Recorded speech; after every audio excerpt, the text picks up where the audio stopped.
بسم اللہ الرحمن الرحیم۔ اللہ کے نام سے شروع جو بڑا مہربان نہایت رحم والا ہے۔ خواہشات کو نہ مارنے والے ایک دن خواہشوں کے ہی ہاتھوں مارے جاتے ہیں۔ سانپ کے بچے بھی سانپ ہوتے ہیں جو اپنی فطرت پر ہی پروان چڑھتے ہیں۔ لوگوں کی مٹھاس اور منافقت مت دیکھو، عمل دیکھو۔ آپس کے بگڑے معاملات خود ہی حل کر لیے جانے سے تو تھوڑی ہی دیر میں حل ہو سکتے ہیں، تاہم اس میں جتنے کردار جمع ہوں گے تماشا اتنا ہی پھیلے گا۔ انسان کا زوال تب شروع ہوتا ہے جب وہ اپنے ساتھ مخلص رہنے والے لوگوں سے منافقت شروع کر دیتا ہے۔ احمق شخص میں بات کو سمجھنے کی صلاحیت کم ہوتی ہے، اس لیے وہ زیادہ بولتا ہے اور کم سنتا ہے۔ انسان چار طرح کے ہوتے ہیں۔ ایک شخص جانتا ہے اور وہ جانتا ہے کہ وہ جانتا ہے، وہ عالم ہے، اس سے سیکھو۔ ایک شخص نہیں جانتا لیکن وہ جانتا ہے کہ وہ نہیں جانتا، وہ طالب علم ہے، اسے سکھاؤ۔ ایک شخص جانتا ہے لیکن وہ یہ نہیں جانتا کہ وہ جانتا ہے، وہ سویا ہوا ہے، اسے جگاؤ۔ ایک شخص نہیں جانتا اور وہ یہ بھی جانتا ہے کہ وہ نہیں جانتا، وہ جاہل ہے، اس سے بچو۔ لوگوں کے چہرے پڑھنا سیکھو۔ لوگوں کے چہرے اور آنکھیں ان کے دل اور دماغ کی عکاسی اکثر کر جاتے ہیں۔ ہر وہ شخص جو انصاف کو اپنے حساب سے قائم کرتا ہے حقیقت سے ہمیشہ ناآشنا رہتا ہے۔ خود کو غلط سمجھنے کی توفیق بھی اللہ کی طرف سے ہی ملتی ہے، ورنہ تو لوگ غلط ہوتے ہوئے بھی خود کو صحیح سمجھتے ہیں۔ الفاظ، مثالیں اور تجربہ صرف علم و حکمت رکھنے والوں کے لیے ایک نعمت اور خزانہ ہے، اور جاہل اور احمق کے لیے ردی کا ٹوکرا۔ جب تک کسی شخص سے بات چیت نہ ہو اسے حقیر نہ سمجھو۔ جب تم کسی شخص کو اس کی دولت کی وجہ سے عزت دینے لگو تو سمجھ لینا تم نے اپنا ایمان کھو دیا۔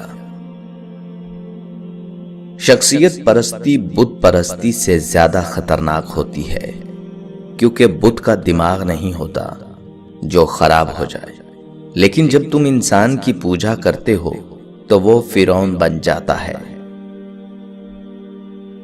معافی نہایت اچھا انتقام ہے، مگر دوبارہ اعتبار حماقت ہے۔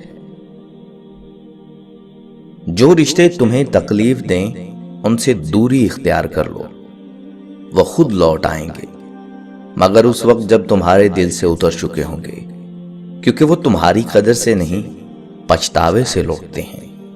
جس کی دی ہوئی تکلیف سے تم آج رو رہے ہو وہ کل تمہارے پچھتاوے میں روئے گا۔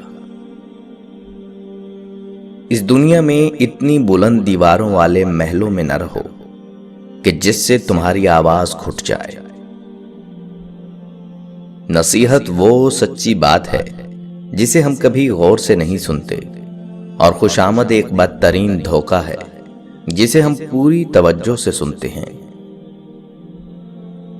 میں کبھی لاجواب نہیں ہوا مگر اس شخص کے سامنے جس نے مجھ سے پوچھا تو کون ہے؟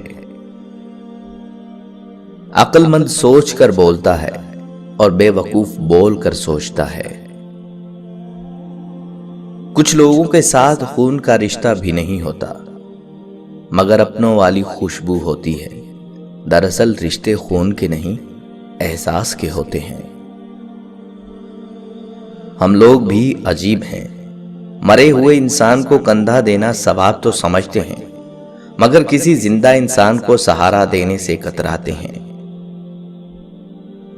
جب کوئی دنیاوی طور پہ اونچے رتبے والا شخص تم کو کہہ دے کہ میں تمہارے ساتھ ہوں تو تم تسلی میں آ جاتے ہو، لیکن جب اللہ رب العالمین تم سے کہہ رہا ہے کہ میں صبر کرنے والوں کے ساتھ ہوں، تو تم اس کو معمولی کیوں سمجھتے ہو؟ اللہ تعالی ہماری منصوبہ بندی کو اس وقت توڑ دیتا ہے جب وہ ہمیں توڑنے والی ہوتی ہے۔ اس کے فیصلوں میں حکمت ہے، نہ کہ ہماری خواہشات میں۔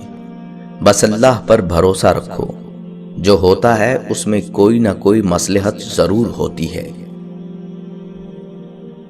اگر روزہ رکھ کر بھی گناہوں سے باز نہیں آ رہے، اپنے ذاتی معاملات اور معمولات میں خاص تبدیلی اور بہتری محسوس نہیں ہو رہی، دین کا رنگ غالب نہیں آ رہا، وہی نافرمانیوں میں ڈوبے صبح و شام ہیں اور وہی رویے اور برے اخلاق ہیں، تو سمجھ لو کہ یہ روزہ نہیں، صرف بھوک ہڑتال ہے۔ فرائض کے بعد اللہ کو راضی کرنے کا بہترین اور آسان طریقہ خدمت خلق ہے۔ عقل مند وہ نہیں جسے اچھائی اور برائی کی پہچان ہو، بلکہ عقل مند وہ ہے جو اچھائی کی پیروی کرے اور برائی سے اجتناب کرے۔ تربیت اچھی ہو تو انسان کا ضمیر خود اس کے کردار کی حفاظت کرتا ہے۔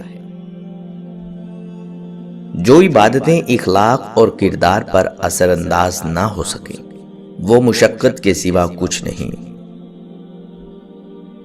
جو شخص موت کو یاد رکھتا ہے، وہ تھوڑی سی دنیا پر بھی خوش ہو جاتا ہے۔ تقدیر اسے کہتے ہیں جو انسان کو کھینچ کر وہاں لے جائے جہاں وہ جانا نہ چاہتا ہو۔